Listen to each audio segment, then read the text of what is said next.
이유 없이 어지럽고 불안하고 두근거리거나 불면증, 소화불량을 앓고 계신 분이 계시다면 자율신경 실조증이라는 병명일 수도 있습니다. 오늘은 이 자율신경 실조증에 대한 마사지, 자세, 음식 등의 관리 방법에 대해서 설명드리도록 하겠습니다.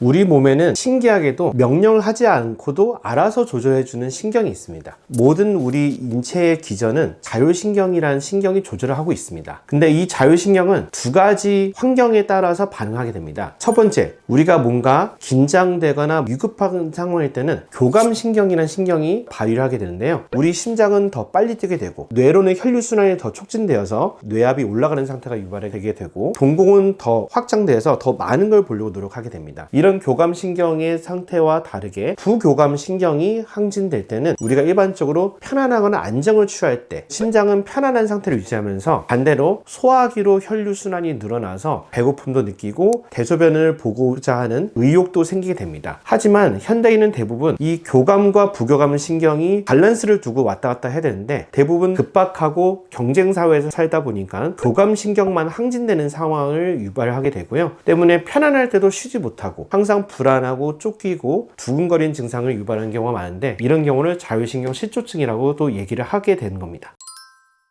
자율신경 실조증은 일반적인 질병과 다릅니다. 예를 들어 우리가 밥을 잘못 먹어서 체하에서 생기는 위염 같은 경우는 내시경 검사를 해서 염증이 확인되게 되는데 자율신경은 신경의 작용으로 해서 나타나는 증상이다 보니까 육안적인 검사로 확인이 되지 않습니다. 컴퓨터에서 하드웨어 문제와 소프트웨어 문제로 저는 나눠서 얘기하게 되는데 하드웨어 문제는 저희가 뜯어서 보면 보이는데 프로그램이 잘 돌지 않아서 예를 들면 어플을 너무 많이 깔아서 휴대폰이 잘 작동이 안 될 때는 기계를 분해한다고 보이지 않잖아요. 그럴 때는 소프트웨어를 저희가 뜯어봐야 되는데 그 소프트웨어를 보는 검사가 아직은 없습니다. 머리가 아프고 어지러운데 MRI 찍어도 보이지 않아요. 배가 아픈데 내시경이나 CT를 찍어도 보이지 않거나 나는 피곤하게 죽겠는데 혈액 검사도 이상이 없다거나 심장이 두근거리고 불안하고 가슴이 막 터질 것 같은데 심전도 검사나 심장 초음파를 검사도 이상이 없다. 양방 검사는 이상이 없는데 나만 불편한 경우가 자율신경 실조증인 경우가 많습니다. 특히 코로나 시기에 많은 분들이 가슴도 두근거리고 소화도 안 되고 염증 걸려서 맨날 아파서 죽겠는데 검사도 이상이 없다. 이런 경우도 저희가 보니까 자율신경 실조증의 문제였던 걸로 사료가 되더라고요.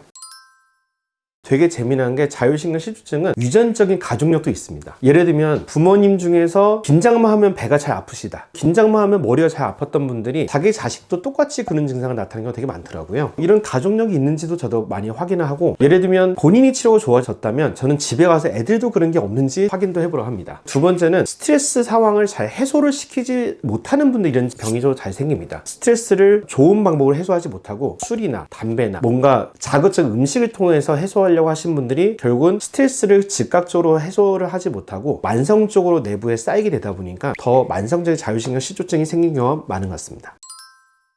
저희 바른지사학병원에서는 자율신경 실조증의 진행 단계에 따라서 다양한 치료를 나눠서 진행하고 있습니다. 예를 들어 초기 과긴장 상태인 경우에는 일반적으로 TMS라든지 약침 치료 등을 통해서 치료를 해서 교감신경 안정을 유도하게 되고요. 그리고 교감신경이 너무 과항진된 시기에는 TMS와 골침도 요법을 통해서 교감신경의 빠른 안정을 유도하게 되고요. 그리고 자율신경 기능이 저하되어서 자율신경이 쇠약해진 단계에 접어들 때는 TMS 외에도 한약, 특히 신경쇠약방 등의 처방을 사용해서 치료하게 되고요. 마지막으로 자율신경 증상이 너무 만성화돼서 에너지가 고갈된 상태일 때는 뇌영양수액이나 한약 중에서 음어방, 공진단 등의 처방까지 병행하면서 자율신경을 빠르게 회복시키고자 노력하고 있습니다.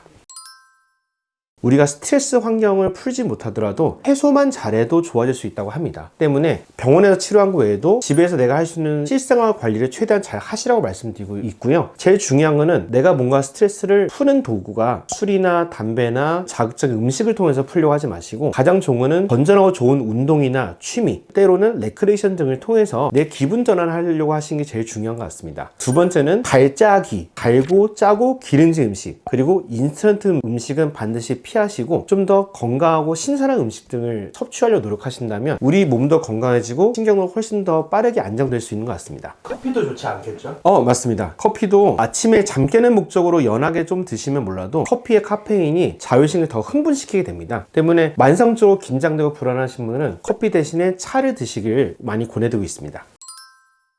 우리가 지압법이나 자세를 알기 위해서는 자율신경, 특히 교감신경의 위치를 한번 아시는 게 중요한데요. 우리 인체의 교감신경 전부 다 덩추, 목부터 등을 타고 허리까지 연결된 이쪽 척추 측면에 위치를 하게 됩니다. 때문에 일자목이나 거북목 자세 등을 피하고 등을 항상 좀 더 편안한 자세로 펴려고 노력하는 게 되게 중요하고요. 그리고 우리 몸의 증상이 너무 심해서 너무 아픈 경우에는 덩추를 풀어줄 수 있는 제가 팁을 알려드리겠습니다. 교감신경 마사지라고도 불리고 있는데요. 덩추의 교감신경은 바로 목뼈 옆에 위치하게 있는데요. 일반적으로 귀에서 귓볼에서 뒤로 넘어가면 튀어나오는 뼈가 있습니다. 이 뼈의 바로 아래쪽 부분을 우리가 만져보면 유난히 더 튀어나오고 딱딱한 곳이 있습니다. 해당 부위가 여기 목뼈의 옆면인데요. 이 부위를 좌우로 이렇게 지압을 하면서 위에서부터 아래까지 지압을 해 가신다면 유난히 더 아픈 곳이 있습니다. 그 부분을 지그시 5초에서 10초 동안 눌러주신다면 교감신경이 빠르게 완화되어서 머리의 증상 또는 신경의 증상들이 완화되는 역할을 하게 되고요. 두 번째로는 내장기를 조절하는 교감신경이 전부 다 흉추, 즉 등에 위치하고 있습니다. 때문에 등을 되게 부드럽게 뭉치지 않게 하는 게 중요한데요. 일반적으로 저는 집에서는 폼롤러 같은 도구를 사용해서 폼롤러를 등에다 댄 상태에서 위아래로 마사지 하듯이 굴려주신다면 흉추에 있는 교감신경이 빠르게 안정되고 폭도 가지 편해지는 걸 느낄 수 있고요. 그리고 요새 가정용 진동 마사지를 많이들 사용하잖아요. 척추에다가 양쪽으로 이렇게 진동 마사지기로 위에서 아래까지 쭉 해주신다면 등 주변에 뭉친 근육이 풀리면서 교감신경도 완화되는 역할을 유도할 수 있습니다. 병원에서 CT나 MRI 아니면 초음파 등을 검사를 해도 이상이 없다고 나만 이상한 건 아닌가 이렇게 스스로 자괴감을 가지신 분도 많으셨을 것 같습니다. 근데 제가 생각하기에는 이유가 없는 게 아니고 숨은 이유를 찾지 못하신 거라서 그 숨은 이유 중에 하나가 자율신경 실조증이라고 생각됩니다. 때문에 오늘 영상을 통해서 여러분들께서 잘 관리하셔서 이 자율신경 실조증으로부터 벗어나시길 기원 드리고 싶습니다. 이상 여러분들의 든든한 뇌 주치의 손덕칭이었습니다.